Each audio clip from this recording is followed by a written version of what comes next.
اللهم إني أسألك علما نافعا.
الحمد لله رب العالمين الرحمن الرحيم مالك يوم الدين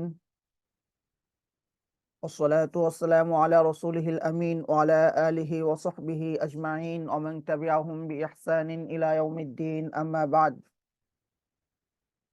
فأعوذ بالله من الشيطان الرجيم بسم الله الرحمن الرحيم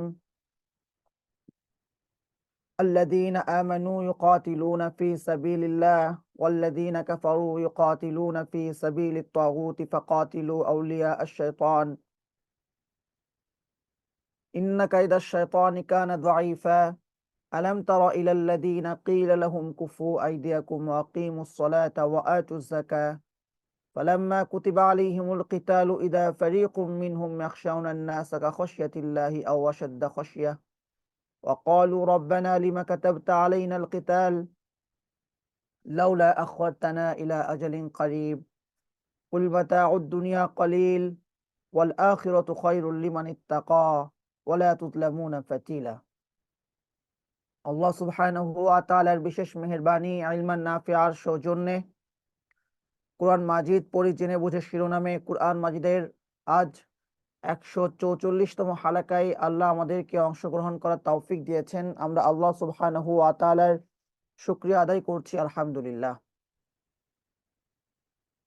গত সপ্তাহে সর্বশেষ আমরা সূরা নিসার ৭৬ নম্বর আয়াত তিলাওয়াত করেছি। আজ আমাদের সূরা নিসার ৭৭ নম্বর আয়াত থেকে শুরু হওয়ার কথা। আমাদের আলোচনা চলছে বা কোরআনের আয়াতগুলো আলোচনা করছে কিতালকে কেন্দ্র করে বা জিহাদকে কেন্দ্র করে, এবং এই জিহাদকে কেন্দ্র করে আয়াতের আলোচনা শুরু হয়েছে ৭১ নম্বর আয়াত থেকে, যেখানে আল্লাহ রাব্বুল আলামিন বলছেন ইয়া আইয়ুহাল্লাযীনা আমানু খুযু হিযরাকুম ফানফিরু থুবাতিন আও ইনফিরু জামিআ। হে যারা ঈমান এনেছো, তোমরা সতর্কতাকে গ্রহণ করো। শত্রুর হামলা থেকে মোকাবেলা থেকে একজন মুমিন সবসময় সতর্ক থাকবে। ফাংফিরু সুবাতিন, ক্ষুদ্র ক্ষুদ্র দলে যাও। আউইং ফিরু জামিয়া, সম্মিলিতভাবে তোমরা যুদ্ধে বের হও। তার মানে হচ্ছে ক্ষুদ্র দল সবসময় প্রস্তুত থাকবে, যেহেতু আল্লাহ তোমরা করে বলছেন। জামাতবদ্ধভাবে সবসময় সতর্ক থাকতে হবে। ক্ষুদ্র ক্ষুদ্র দলে সীমান্ত পাহারার জন্য থাকা, বের হওয়া। তারা যখন ছুটিতে আসতে হবে বা কোনো প্রয়োজনে আসবে, তখন আরেকটা দল যাবে, তো থাকতে হবে। আবার কখনো কখনো সম্মিলিতভাবে একসঙ্গে লড়াইয়ের ময়দানে বের হওয়া। এরপর আল্লাহ বলছেন কিছু মানুষের কথা, তোমাদের মাঝে এমন কিছু মানুষ আছে লা ইউবাত্তি আন্না, যারা ঢিলামি করে, রয়ে যেতে চায়, যুদ্ধের ময়দানে উপস্থিত হতে চায় না বা হয় না। فإن أصابتكم مصيبة قال قد أنعم الله علي إذ لم أكن معهم شهيدا। যদি কোনো বিপদ আসে তখন তারা বলে যে আল্লাহ আমার প্রতি অনুগ্রহ করেছেন, আমি তাদের সঙ্গে ছিলাম না। ওয়ালাইন আসাবাকুম ফাদলুম মিনাল্লাহ, আর যদি তোমাদেরকে আল্লাহর পক্ষ থেকে কোনো অনুগ্রহ স্পর্শ করে, বিজয় এবং গরিমাত, তখন তারা বলে কাআল্লাম তাকুম বাইনাকুম ওয়া বাইনাহু মাওয়াদ্দা, তখন এই বিজয় যেন তাদেরকে কি করে না, খুশি করে না, যেন তোমাদের মাঝে তাদের মাঝে কোনো সুসম্পর্ক নেই, ভালোবাসার সম্পর্ক নাই। যেখানে খুশি হওয়ার কথা ছিল, সেই খুশির পরিবর্তে তারা কি বলে, ইয়া লাইতানি কুনতু মাআহুম ফাফুযা ফাওজান আযীমা, হায় যদি আমি তাদের সঙ্গে থাকতাম, তাহলে তো আমি বিরাট সফলতা অর্জন করতাম। আল্লাহ বলছেন ফালইউকাতিল ফি সাবিলিল্লাহিল্লাযীনা ইয়াশরুনাল হায়াতাদ দুনিয়া বিল আখিরাহ, সুতরাং যারা আখিরাতের বিনিময়ে পার্থিব জীবনকে বেচে দেয়, তারা যেন আল্লাহর রাস্তায় লড়াই করে। আর যে আল্লাহর রাস্তায় লড়াই করবে, সে নিহত হবে কিংবা বিজয়ী হবে, আল্লাহ বলছেন ফাসাউফা নুতিহি আজরান আযীমা, আমি তাকে বিরাট প্রতিদান দিব।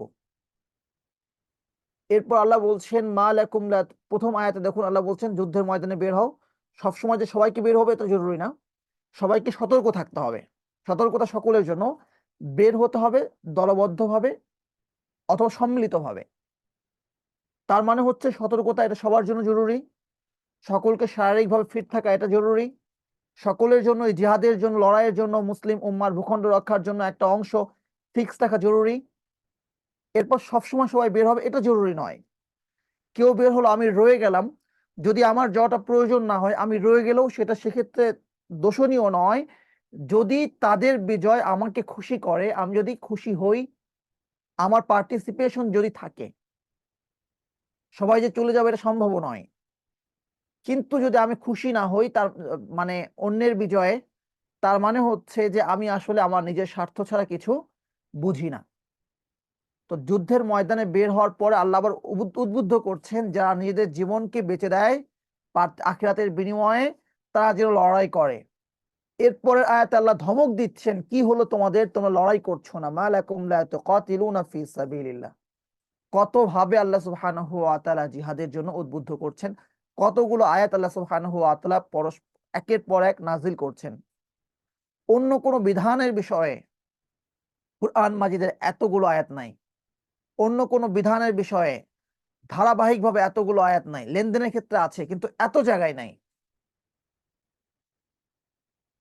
600-র উপর আয়াত আল্লাহ সুবহানাহু ওয়া তাআলা শুধুমাত্র লড়াই সম্পর্কে বলেছেন। অন্য কোন বিধানের ব্যাপারে এইভাবে খুলে খুলে আল্লাহ সুবহানাহু ওয়া তাআলা বিধান নাজিল করেন নাই।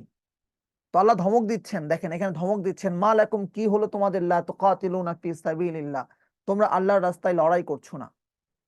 ওয়াল মুস্তাদআফিনা মিনার রিজালি ওয়ান নিসাই ওয়াল বিলদানি আল্লাযীনা ইয়াকুলুনা রাব্বানা আখরিজনা মিন হাযিহিল ক্বরিয়াতিয যালিমি আহলুহা, অথচ দুর্বল মুমিন পুরুষ, নারী এবং শিশুরা তারা বলছে, হে আমাদের রব, এই জালেম সম্প্রদায় থেকে আমাদেরকে বের করুন, আপনি আপনার পক্ষ থেকে আমাদের জন্য একজন ওলি নির্ধারণ করুন, ওয়াজআল লানা মিন লাদুনকা নাসীরা, আপনি আমাদের জন্য আপনার পক্ষ থেকে একজন সাহায্যকারী নির্ধারণ করুন।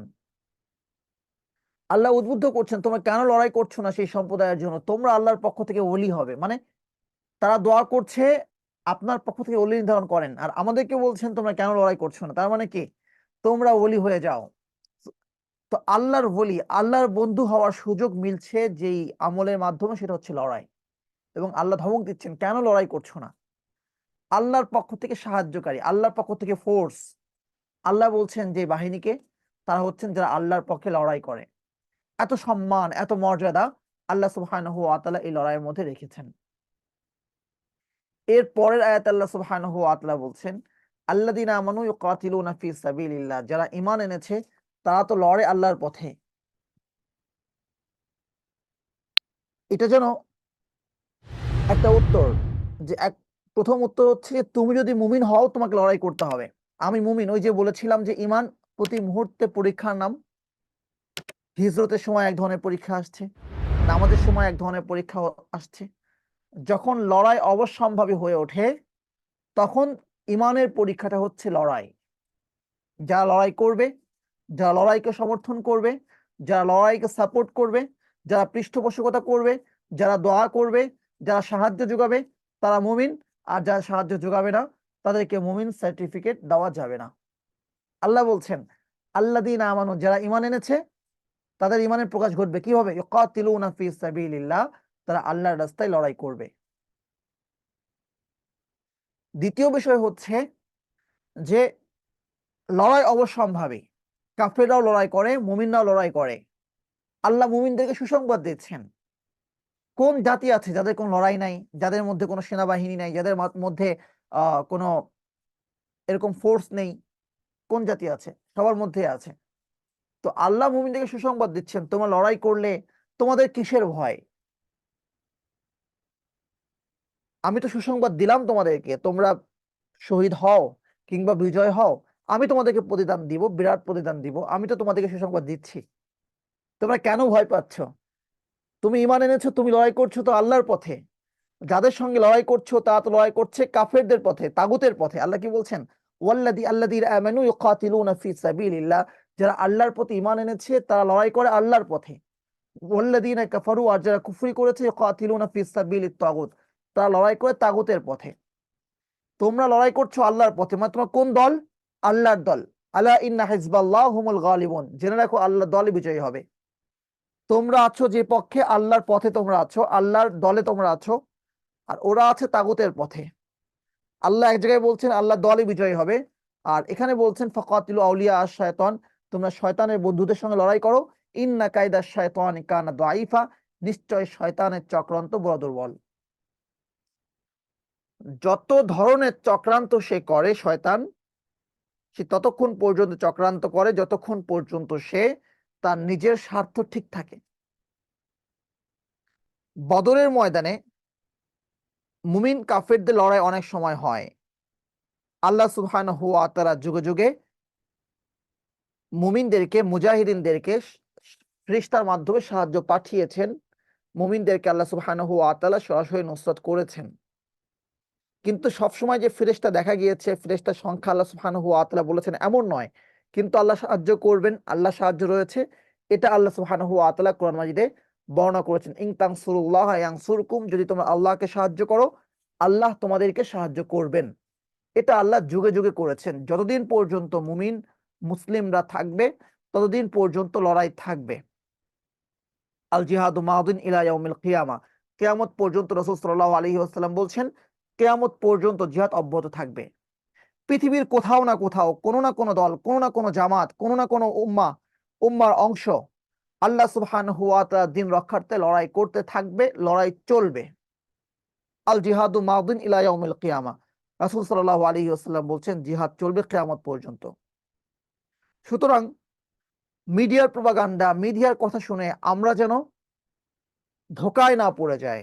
আমরা যেন প্রকৃত মুমিনদেরকে, যারা এই জিহাদের এই বিধানটাকে রক্ষা করছে, তাদেরকে যেন আমরা গালিগালাজ না করি। তো সর্বশেষ যে লড়াইটা হলো আফগানে, যে লড়াই আমরা দেখলাম, লড়াই তো এখনো চলছে।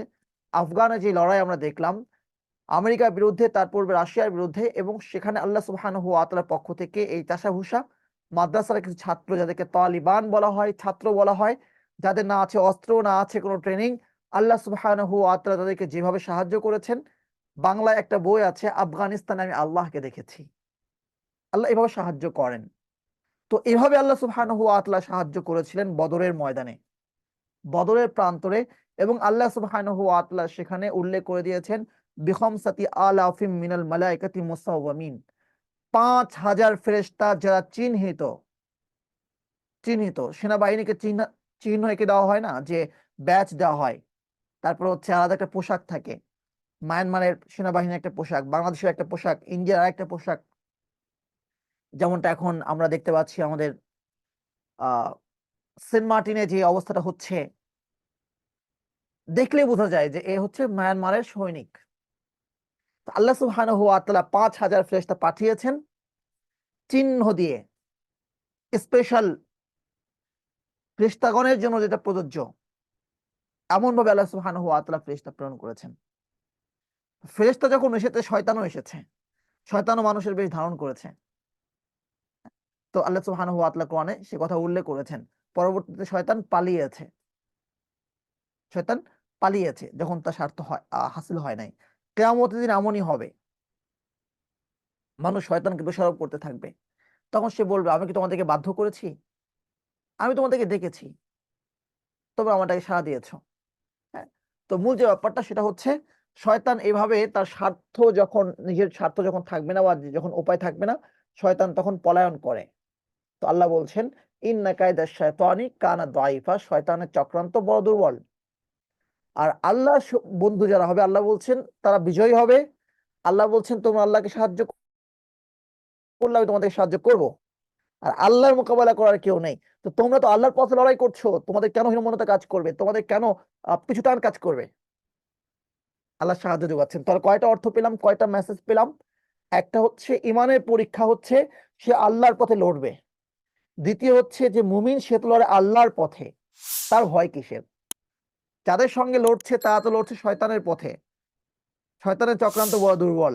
তাহলে যতই কৌশলী সে হোক না কেন, যতই সে সিস্টেম অবলম্বন করুক না কেন, দিন শেষে সে লড়বে তার যান বাঁচানোর আগ পর্যন্ত। যখন সে দেখবে তার যান বাঁচে না, তখন সে চিন্তা করবে যেই ভূখণ্ড রক্ষার জন্য অথবা যেই বিজয়ের জন্য, যে গনিমতের জন্য আমি লড়ছি, আমি তো ওইটাই পাবো না, আমার তো জানি বাঁচছে না, তা লড়াই করে হবে কি? তখন সে কিন্তু পলায়ন করবে। আর একজন মুমিন তার কথা যে আমি তো ভূখণ্ডের জন্য লড়ছি না, আমি তো বিজয়ের জন্য লড়ছি না, আমি তো গনিমতের জন্য লড়ছি না, আমি তো রাজত্বের জন্য লড়ছি না, আমি লড়ছি ইলাউ কালিমাতিল্লাহ, আল্লাহর দিনকে বুলন্দ করার জন্য, পৃথিবীর বুকে আল্লাহর জন্য। আমি বেঁচে থাকলেও যদি আল্লাহর দিন বুলন্দ হয় আমি সফল, আমি মরে যাওয়ার পরেও যদি আল্লাহর দিন বুলন্দ হয় আমি সফল। আমি করছি আল্লাহর জন্য, আল্লাহ আমাকে বিজয়, আল্লাহ আমাকে প্রতিদান দিবেন। ইউকতাল আও ইয়াগলিব, সে নিহত হোক কিংবা বিজয় হোক, ফাসাউফা নুতিহি আজরান আযীমা, আমি তাকে বিরাট প্রতিদান দিব। তাহলে মুমিন জানের জন্য লড়ে না, জান রক্ষার জন্য লড়ে না, মুমিন লড়ে আল্লাহর জন্য, ইলাউ কালিমাতুল্লাহ, আল্লাহর দ্বীনকে বুলন্দ করার লক্ষ্যে। সেটা আমি আমার জীবদ্দশায় দেখে যেতে পারি কিংবা না পারি। যে কথা আমরা গত সপ্তাহে শেষ আলোচনা ছিল যে একজন মুমিন সে ফলাফল নিজে ভোগ করার জন্য কখনো কোনো কাজ করে না, দিনের কাজ করতে হয় ভবিষ্যৎকে লক্ষ্য করে। কিন্তু আফসোসের ব্যাপার হচ্ছে যে আমরা এখন কাজ করি আমি সমস্ত ফল ভোগ করব, আমি সমস্ত ফল ভোগ করব। আর কাফেররা এখন চক্রান্ত করে আগামী 50 বছরকে সামনে রেখে সিলেবাসের মধ্যে যেই ইমান বিধ্বংসী, সমাজ বিধ্বংসী যে কন্টেন্ট গুলো দেওয়া হয়েছে, এই চক্রান্ত তারা কি আজকে শুরু করেছে? বহুত আগে শুরু করেছে। বিভিন্ন এনজিও ক্ষুদ্র ক্ষুদ্র পরিসরে তারা এগুলো বাস্তবায়ন করেছে। হ্যাঁ, ছোট ছোট প্রজেক্ট আকারে তারা এগুলো অ্যাপ্লাই করেছে। এটা একদিনে তারা শুরু করে নাই। তো যাই হোক, যে কথা আমরা বলতে চাইছিলাম, তা 50 বছরকে সামনে রেখে পরিকল্পনা করে একটা জাতির ফায়দার জন্য। আর যেটা ছিল আমাদের মূল, যে আমরা আমরা কাজ করবো আল্লাহ কালিমাতিল্লাহর জন্য, আল্লাহর জন্য, দিনের জন্য, আল্লাহ সন্তুষ্টির জন্য। আমার থাকা না থাকা, আমার ফলাফল পাওয়া না পাওয়া কোনো বিষয় নয়। সেখানে আমরা কাজ করছি যে সমস্ত ফলাফল আমাকে ভোগ করতে হবে। আল্লাহ আমাদেরকে হেফাজত করেন। আলাম তারা ইলাল্লাযীনা ক্বিলা লাহুম কুফু আইদিয়াকুম ওয়া আকিমুস সালাতা ওয়া আতুজ যাকাহ, 77 নম্বর আয়াত আল্লাহ রাব্বুল আলামিন বলছেন, তুমি কি ওদেরকে দেখো নাই? ক্বিলা লাহুম, যাদেরকে বলা হয়েছিল কুফু আইদিয়াকুম, তোমরা তোমাদের হাতকে সংবরণ করো, হাতকে কন্ট্রোল করো, ওয়া আকিমুস সালাহ ওয়া আতুজ যাকাত, সালাত কায়েম করো, যাকাত আদায় করো। ইসলামের প্রথম যুগে যখন মুমিনরা মুসলিম হলে তাদের উপরে নির্যাতনের স্টিম রুলার চাপিয়ে দেওয়া হতো, তাদেরকে নানাভাবে নির্যাতন করা হতো, তখন যারা সাহসী মুসলিম ছিল, আভিজাত্যের অধিকারী যারা ছিল, তারা বলতো যে আমরা কুন্না ফি আইজ্জিন ওয়া নাহনু মুশরিকুন, মুশরিক অবস্থায় আমরা মর্যাদার মধ্যে ছিলাম, আমাদের অনেক সম্মান ছিল। হ্যাঁ, ফালাম্মা আমারনা সিনা আদিল্লাতান, যখন আমরা ঈমান গ্রহণ করেছি আমরা লাঞ্ছিত হয়ে গেলাম। হ্যাঁ, আমরা, মানুষ আমাদেরকে নিয়ে ঠাট্টা করছে, আমাদেরকে নিয়ে উপহাস করছে, ইয়া রাসূলুল্লাহ আমাদেরকে অনুমতি দেন আমরা শায়েস্তা করি। ওমর রাদিয়াল্লাহু আনহুর মতো ব্যক্তিত্ব ছিল, হামজা রাদিয়াল্লাহু তাআলা আনহুর মতো ব্যক্তিত্ব ছিল, তো মুসআব বিন উমাইর রাদিয়াল্লাহু আনহুর মতো ধনী দুলাল তো ছিলেন, মক্কার সবচেয়ে সম্ভ্রান্ত বংশ যারা। আবু বকর রাদিয়াল্লাহু তাআলা আনহুর মতো মতো ব্যক্তিত্ব সেখানে ছিলেন। উসমান বিন আফফান রাদিয়াল্লাহু আনহুর মতো আহ সমাজের সবার কাছে গ্রহণযোগ্য ব্যক্তিত্ব ছিলেন। তো তারা এই জিল্লাত, তারা এই লাঞ্ছনা মেনে নিতে পারছিলেন না। তো তারা এসে বলছেন যে জাহেলিয়াতের মধ্যে আমাদের সম্মান ছিল, ঈমান এনেছি, এখন তো সম্মান আরো বাড়বে, আমরা কি ভুলের উপরে আছি, ইয়া রাসূলুল্লাহ 1 বছর লড়াইয়ের অনুমতি দেন। রাসূল সাল্লাল্লাহু আলাইহি ওয়াসাল্লাম বলতেন, উমিরতু বিল আফফি, আমাকে ক্ষমার আদেশ করা হয়েছে, ফালা তুকাতিলুল কওমা, সুতরাং সম্প্রদায়ের সঙ্গে এখন লড়াই করো না। তো লড়াইয়ের আদেশ তখন ছিল না। কিসের আদেশ ছিল? আল্লাহ বলছেন আকিমুস সালাহ ওয়া আতুজ যাকাত, সালাত কায়েম করো, যাকাত আদায় করো। সালাত ছিল, সালাত 5 ওয়াক্ত সালাত ছিল না, সালাত ছিল। যাকাত নির্দিষ্ট নিসাব পরিমাণ আহ আহ 2.5 ভাগ দিয়ে দিতে হবে, 2.5% দিয়ে দিতে হবে, এটা ছিল না। কি ছিল? ছিল হচ্ছে দুকে দান করতে হবে, নামাজ কায়েম করতে হবে, এগুলো ছিল। তার মানে বোঝা যায় ইসলামের মূল যে ঈমান, ঈমানকে সুরক্ষার জন্য সালাত এবং যাকাতের কোনো বিকল্প নাই। পরবর্তী বিধানগুলো হচ্ছে এই ফান্ডামেন্টাল 3 বিধান, তার উপর ভিত্তি করে পরবর্তী যত বিধান আছে এই 3 বিধানের উপর ভিত্তি করে ঈমান, সালাত এবং যাকাত। রাসূল সাল্লাল্লাহু আলাইহি ওয়াসাল্লাম বলছেন, উমিরতু আন উকাতিলান নাস, কাফিরদের সঙ্গে লড়াই করতে হয়, মুমিনের সঙ্গে লড়াই কোনো বিধান নাই। এতটুকু স্পষ্ট আমাদের কাছে। কোন ব্যক্তি যখন কাফির হবে তাদের সঙ্গে লড়াই করতে হবে, লড়াই মুমিনদের সঙ্গে করার বিধান নাই, যদি না কেউ বিদ্রোহ করে। যদি না কেউ বিদ্রোহ করে, বিদ্রোহ করলে মুসলিম শাসক তাদের বিরুদ্ধে লড়াই করে তাদেরকে ক্ষান্ত করবে। তো রাসূল সাল্লাল্লাহু আলাইহি ওয়াসাল্লাম বলছেন, উমিরতু আন উকাতিলান নাস, মানুষের সঙ্গে আমাকে লড়াই করার আদেশ করা হয়েছে, হাত্তা ইউকিমুস সালাহ ওয়া ইউতুজ যাকাত, যতক্ষণ না তারা সালাত কায়েম করে, যাকাত আদায় করে। ফাইদা ফাআলু যালিকা, যখন তারা সালাত কায়েম করবে, যাকাত আদায় করবে, আসামু মিন্না দিমাআহুম ওয়া আমওয়ালাহুম ইল্লা বিহাক্কিল ইসলাম, তখন তারা তাদের ঈমানকে, তখন তারা তাদের রক্তকে, তাদের সম্পদকে আমার কাছে নিরাপদ করে নিল। মানে কি, লড়াইয়ের ময়দানে তাকে হত্যা করা যাবে না এবং তার সম্পদকে গনিমত রূপে গ্রহণ করা যাবে না। কি কি বিধান? সালাত কায়েম এবং যাকাত আদায়। এই 2 বিধানের মাধ্যমে একজন ব্যক্তি প্রমাণ করে আমি মুমিন। আকিমুস সালাহ ওয়া আতুজ যাকাত, এইজন্য জায়গায় জায়গায় সালাত কায়েম করো, যাকাত আদায় করো, সালাত কায়েম করো, যাকাত আদায় করো। ওয়াইদাত লিল মুত্তাকিন আল্লাযীনা ইউমিনুনা বিল গায়বি ওয়া ইউকিমুনাস সালাতা ওয়া মিম্মা রাযাকনাহুম ইউনফিকুন। হ্যাঁ, জান্নাতকে প্রস্তুত করা হয়েছে মুত্তাকিনদের জন্য, যারা ঈমান আনে, সালাত কায়েম করে, খরচ করে।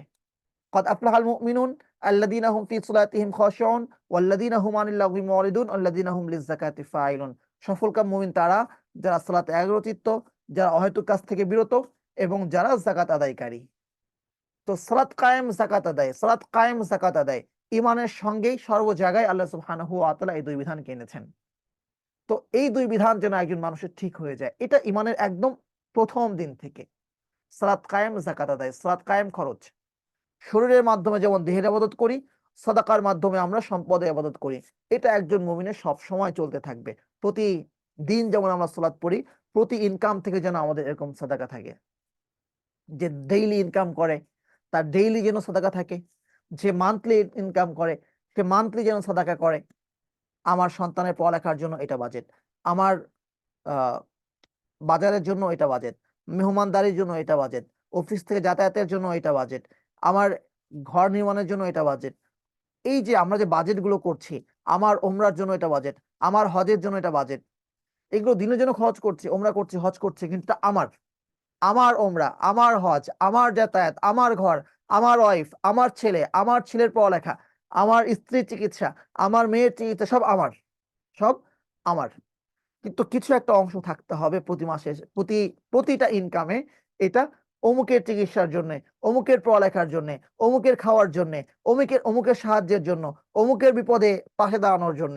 হ্যাঁ, এই যে থাকবে, কিছু থাকতে হবে আল্লাহর দিনের জন্য। হ্যাঁ, আল্লাহর দিন তো আমারই, কিন্তু আমার কোনো স্বার্থ যেখানে নাই, আমার কোনো উপকার যেখানে নাই, এবং যেখান থেকে আমি কোনো স্বার্থ নিব না, যেখান থেকে কোনো স্বার্থ আমি গ্রহণ করব না, এটা জরুরি, এটা জরুরি। এটা নিজের ইখলাসকে ঠিক রাখার জন্য অতি জরুরি, যে না, আমি এখান থেকে কোনো স্বার্থ নেই, আমি মানুষকে দেখাই নাই যে মানুষের কাছে প্রশংসা অর্জন করব, আমি দুনিয়াবি কোনো স্বার্থ হাসিল করি নাই যে আমার নিয়তের মধ্যে কোনো গরমিল তৈরি হবে। এমন কিছু একটা অংশ প্রতিনিয়ত প্রতি ইনকামে থাকা উচিত। তো আল্লাহ বলছেন যে এটা ছিল প্রথম বিধান, আকিমুস সালাহ ওয়া আতুজ যাকাত। ফালাম্মা কুতিবা আলাইহিমুল কিতাল, মুমিনগণ হিজরত করলেন, মদিনায় এলেন, যখন কিতালকে ফরজ করা হলো, ইদা ফারিকুম মিনহুম ইয়াখশাউনান নাস কাখাশিয়াতিল্লাহ, দেখা গেল লড়াই ফরজ করা পরে একটা দল মানুষকে ভয় করছে যেমনটা ভয় করা উচিত আল্লাহকে, আও অসাধ্য খাশিয়া, কিংবা তার চেয়ে বেশি, কিংবা তার চেয়ে বেশি। তা মানুষকে ভয় করতে শুরু করলো যেমনটা ভয় করা উচিত আল্লাহকে, কিংবা তার চেয়ে বেশি, আল্লাহকে যেমন ভয় করা উচিত তার চেয়ে বেশি ভয় করতে শুরু করলো মানুষকে। তা বলতে শুরু করলো, আমরা এই কয়জন মানুষ এত বিশাল বাহিনীর বিরুদ্ধে কিভাবে লড়বো? এই মদিনার বাইরে গিয়ে তো মুসলিমদেরকে খুঁজে পাওয়া যায় না। মক্কায় মুশরিক, তায়েফে মুশরিক, তারপরে ইয়ামেনে মুশরিক, শামে মুশরিক, চারদিকে শুধু মুশরিক আর মুশরিক। ওইদিকে ইহুদিরা, মদিনার মধ্যেও ইহুদি, বাইরে খাইবারে ইহুদি, চারদিকে ওদের সঙ্গ, ওদের দল, ওদের বিস্তার। আমরা এই মুষ্টিমেয় কিছু মানুষ, যদি আমাদেরকে সবাই মিলে গিলে খায় তো আমরা তো একদম হজম হয়ে যাব। তো আমরা কিভাবে লড়বো? তার ভয় পেতে শুরু করলো। এবং তারা বলল যে তা লড়াই করবে না এটা বলছে না, তা তো এটা বলছে না, কি বলছে? রব্বানা, হে আমাদের রব, লিমা কাতাবতা আলাইনাল কিতাল, কেন লড়াইটারে ফরজ করতে গেলেন? লাউলা আখরতানা, আর কয়টা দিন পর করতেন। লাউলা আখরতানা, কয়টা দিন আমাদেরকে অবকাশ দিতেন। ইলা আজালিন করিব, নির্দিষ্ট এই আর কয়েকটা দিন। ইলা আজালিন করিব, করিব মানে কি? নিকটবর্তী। নিকটবর্তী একটি মেয়াদ পর্যন্ত আমাদেরকে অবকাশ দিতেন, মানে আরো কিছু মানুষ মুসলমান হইতো, আমাদের ভূখণ্ডটা একটু বড় হইতো, আমরা লড়াইয়ের জন্য একটু প্রস্তুত নিতে পারতাম। আমরা আগ থেকে বুঝতাম যে না, আমাদের 1 বছর পর লড়াই ফরজ হবে, তাইলে আমরা আগ থেকে তরবারি টরবারি বানাতে রাখতাম, আমরা ঢাল তরবারি বানাতাম, আমরা একটা দুর্গ বানাইতাম, যেটা হয় আর কি আমাদের দেশে, যে বা আমাদের অনেকে বলে থাকে এটা নাই ওটা নাই, এই প্রস্তুতি নাই সেই প্রস্তুতি নাই, আমরা কিভাবে করব? নানা ভাবে নানা কথা, সমস্ত যুক্তি একদিকে, আল্লাহ রাব্বুল আলামিনের বিধান একদিকে।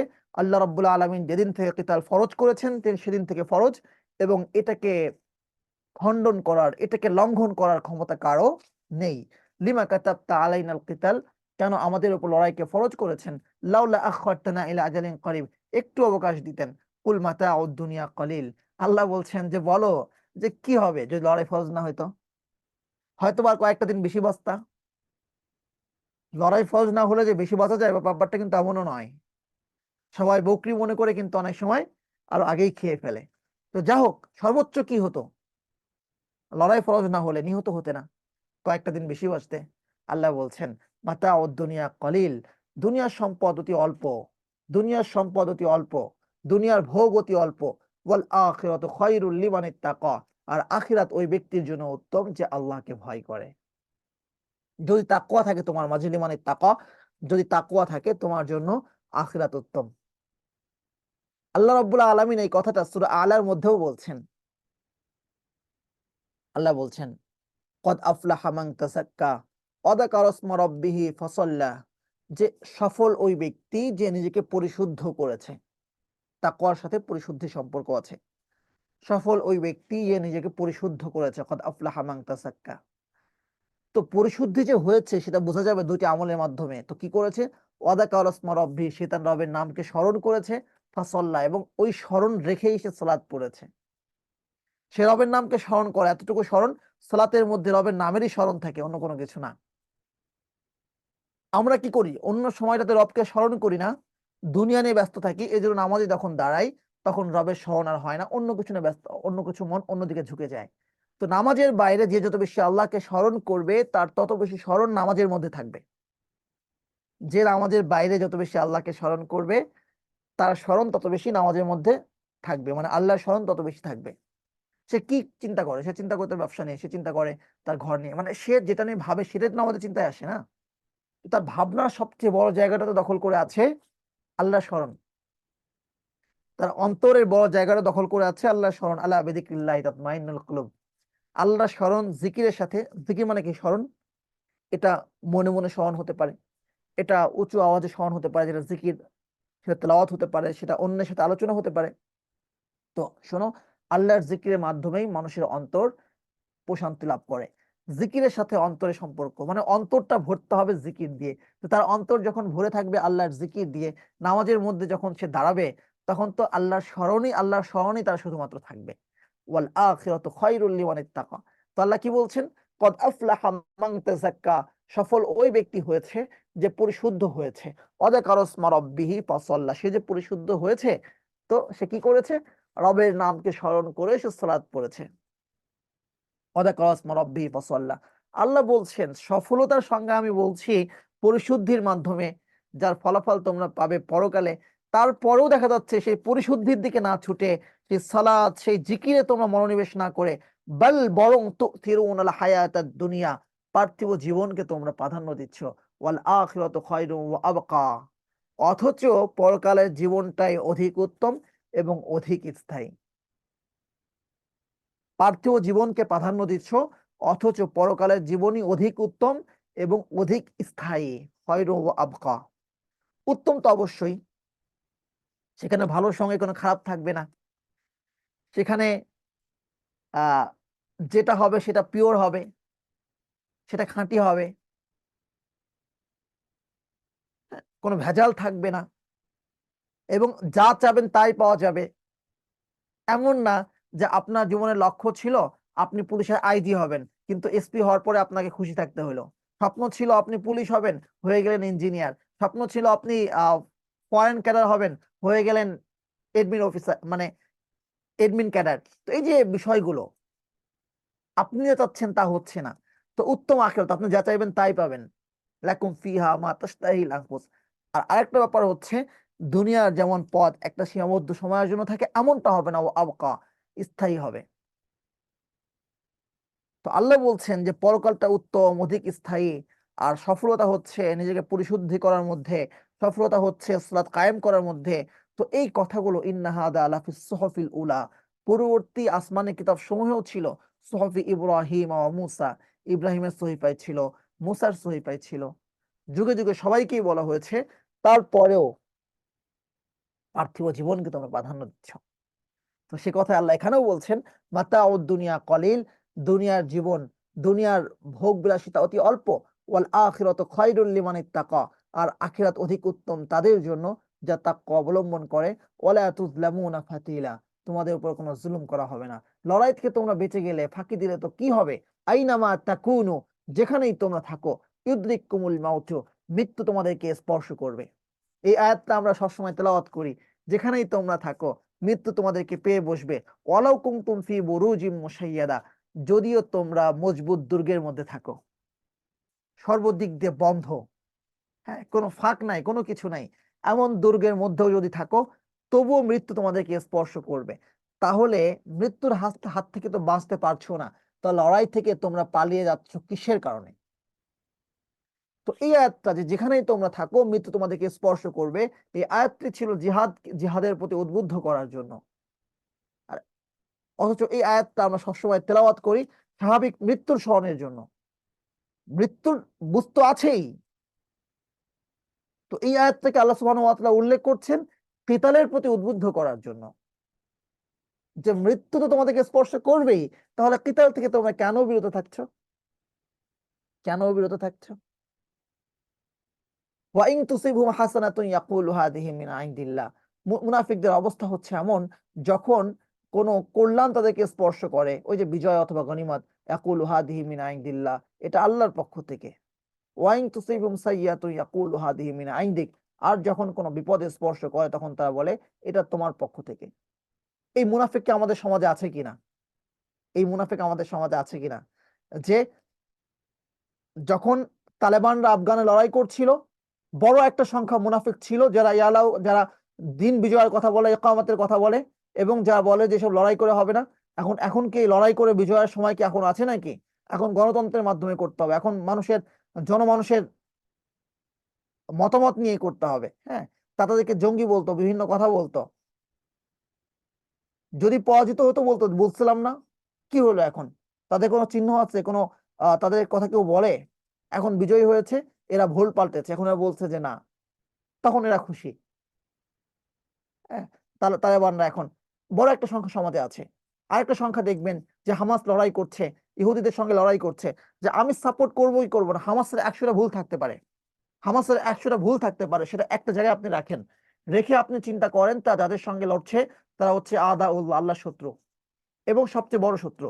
তা নবীগণের শত্রু, নবীগণকে হত্যা করেছে, এক এক বিভিন্ন নবীকে তারা হত্যা করেছে, কোরআন আল্লাহ উল্লেখ করেছেন। অনেক নবীকে তার দেশ ছাড়া করেছে, কোরআন আল্লাহ উল্লেখ করেছেন। আল্লাহর বিধানকে তারা বিকৃত করেছে, আল্লাহ কোরআনে উল্লেখ করেছেন। আল্লাহ তাদের উপরে অভিশাপ দিয়েছেন, আল্লাহ কোরআনে উল্লেখ করেছেন। আল্লাহ তাদের উপর অসন্তুষ্ট হয়েছেন, মাগদুবি আলাইহিম, আল্লাহ কোরআনে উল্লেখ করেছেন। আল্লাহ তাদের উপর জিল্লাতকে চাপিয়ে দিয়েছেন, আল্লাহ কোরআনে উল্লেখ করেছেন। রাসূল সাল্লাল্লাহু আলাইহি ওয়াসাল্লামকে হত্যা ষড়যন্ত্র করা হয়েছে, আল্লাহ উল্লেখ করেছেন। হাদিসে উল্লেখ আছে স্পষ্ট করে, স্পষ্ট করে আল্লাহ সুবহানাহু ওয়া তাআলা উল্লেখ করেছেন। যাদের বাড়িঘর আল্লাহ সুবহানাহু ওয়া তাআলা জ্বালিয়ে দিতে বলেছেন, জ্বালিয়ে দেওয়া হয়েছে। কেন জ্বালিয়ে দেওয়া হয়েছে? ইসলাম যদি শান্তির ধর্ম হয় তবে কেন আগুন দিয়ে জ্বালিয়ে দেওয়া হলো? আল্লাহ সুবহানাহু ওয়া তাআলা তার সপক্ষে কোন আয়াত নাজিল করেছেন। সেই অভিশপ্ত জাতির বিরুদ্ধে যারা লড়ছে, সেখানে আপনি যুক্তি খোঁজেন। মানে এই শত্রুর বিরুদ্ধচারণ করতে হামাসকে সমর্থন করা, অথবা গাজার পক্ষে যা লড়ছে তাদেরকে সমর্থন করার কোন যুক্তি আপনি খুঁজে পান না।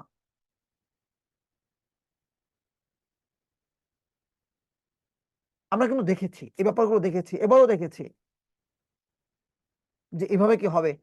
নিজেরা নিজেদের ক্ষতি, হামাসের কারণে আজকে গাজার ক্ষতি হচ্ছে। তারা বলেছে কি, হামাসের কারণে আজকে গাজার ক্ষতি হচ্ছে। তো সেই যুগের মুনাফিকরা এই কথাই বলছিল, ওয়াইন তুসিবহুম সাইয়াতুন, যদি কোনো বিপদ স্পর্শ করতো তাদেরকে, অধিক হত্যা সংঘটিত হতো, অথবা অধিক জানমালের ক্ষতি হতো, ইয়াকুলু, তখন তারা বলতো, হাযিহি মিন ইনদিক, হে মুহাম্মদ, এটা তোমার কারণে হয়েছে। তুমি কেন, তুমি বোঝো নাই যেখানে লড়াই করা উচিত না? এটা তোমার কারণে হয়েছে মুহাম্মদ। আল্লাহ বলছেন, কুল কুল্লুম মিন ইনদিল্লাহ, তুমি বলে দাও, তুমি বলে দাও, প্রত্যেকটা কিছু আল্লাহর পক্ষ থেকে। ফামা লিহা উলাইল কওমি লা ইয়াকাদুনা ইয়াফকাহুনা হাদিসা, কি হলো এই সম্প্রদায়ের যে তারা কোনো কথাই বুঝতে চায় না? কি হলো লা ইয়াকাদুনা ইয়াফকাহুনা হাদিসা, কোনো কথাই তারা বুঝতে চায় না। মা আসাবাকা মিন হাসানাতিন ফামিন আল্লাহ, যা কিছু কল্যাণ তোমাকে স্পর্শ করবে তা আল্লাহর পক্ষ থেকে। ওমা আসাবাকা মিন সাইয়্যাতিন ফামিন নাফসিক, যা কিছু অকল্যাণ তোমাকে স্পর্শ করবে তা তোমার নিজের কারণে। কল্যাণ আল্লাহর পক্ষ থেকে। কারণ যতটা পারফেক্ট পারফেক্ট একটা কর্ম হলে, যতটা নিখুঁত একটা কাজ হলে, নিজের অবস্থা যতটা উন্নতি হলে আল্লাহর পক্ষ থেকে আমরা কল্যাণ পেতে পারি, সেই পর্যায়ে আসলে আমরা করতে পারি না। এরপরেও আল্লাহ কল্যাণ দিয়েছেন, এটা আল্লাহর অনুগ্রহ। আর যখন কোনো বিপদ আসে, সেটা নিজের কারণে। আল্লাহ সুবহানাহু ওয়া তাআলা একাধিক জায়গায় একই কথা বলেছেন, যে যখন কোনো বিপদ স্পর্শ করে সেটা নিজের কারণে।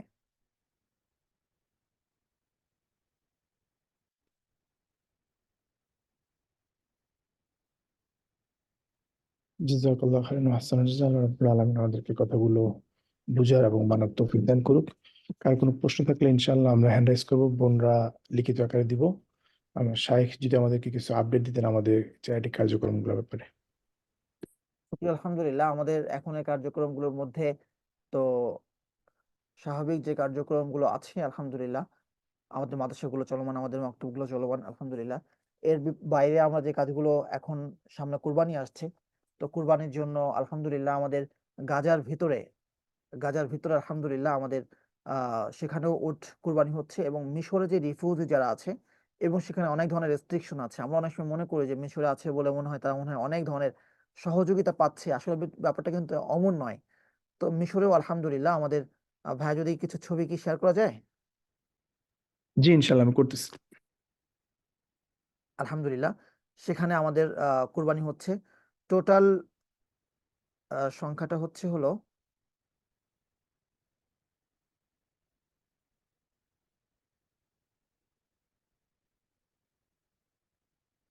আহ 6টা দুম্বা কুরবানি হচ্ছে, একটা বড় গরু গরু কুরবানি হচ্ছে, আর এর বাইরে একটা উট কুরবানি হচ্ছে আলহামদুলিল্লাহ। এই উটটা, তো এই হচ্ছে টোটাল আমাদের কুরবানির আপডেট। এবং এর বাইরে বাংলাদেশে আমাদের বেশ কিছু জায়গা থেকে আমাদের অনেক টাকা যা আছে, যে কোথাও খ্রিস্টান মিশনারিরা কাজ করছে, কোথাও কাদিয়ানিরা কাজ করছে, কোথাও নও মুসলিমদেরকে ঈদের দিন অন্তত আমাদের পক্ষ থেকে কিছু সহযোগিতার যে একটা রীতি চালু আছে, সেটার জন্য কাজ করছে। তো আলহামদুলিল্লাহ, একটা সময় তো আমাদের অনেকগুলো গরু কুরবানি করতাম আমরা, অনেক ছাগল আসতো। তো এখন অনেক ফাউন্ডেশন হয়েছে। আমরা যখন 2018 সালে কাজ করি তখন তো এত ফাউন্ডেশন ছিল না। আলহামদুলিল্লাহ সবাই কাজ করছে, কিন্তু ব্যাপারটা হচ্ছে কি, এই কাজগুলো অধিকাংশ ক্ষেত্রে আমরা দেখি যে অনেক ক্ষেত্রে অনেক কাজ এটা নিজের এলাকা কেন্দ্রিক, যে আমার এলাকায় দরিদ্র মানুষ আছে, আমি কোরবানি করছি। কিন্তু বেসিক্যালি আমরা কোরবানি করি এই দাওয়াতকে সামনে রেখে। এটা হচ্ছে আমাদের ওই মিশরে এই গরুটা কোরবানি হচ্ছে আলহামদুলিল্লাহ। তো দাওয়াতকে সামনে রেখে, তো সেজন্য ঢাকাতেও আমাদের কিছু কুরবানির প্রয়োজন হয়, নমুসলিমদের মাঝে গোশতগুলো আমরা বিতরণ করে দেই। তো এর বাইরে উত্তরবঙ্গে সহ, উত্তরবঙ্গ, দক্ষিণবঙ্গে এবং পাহাড়ি অঞ্চলে আমাদের প্রচুর টাকা যায় গরুর এবং ছাগলের। তো সেই জায়গাগুলোর জন্য যে পর্যাপ্ত যে মাংস প্রয়োজন হয়, তো সেটা এবছর আমরা এখনো ব্যবস্থা করতে পারি নাই, কেবল একটা গরুর ব্যবস্থা হয়েছে। আর ঢাকাতে মাত্র গরুর একটা ভাগ নমুসলিমদের জন্য।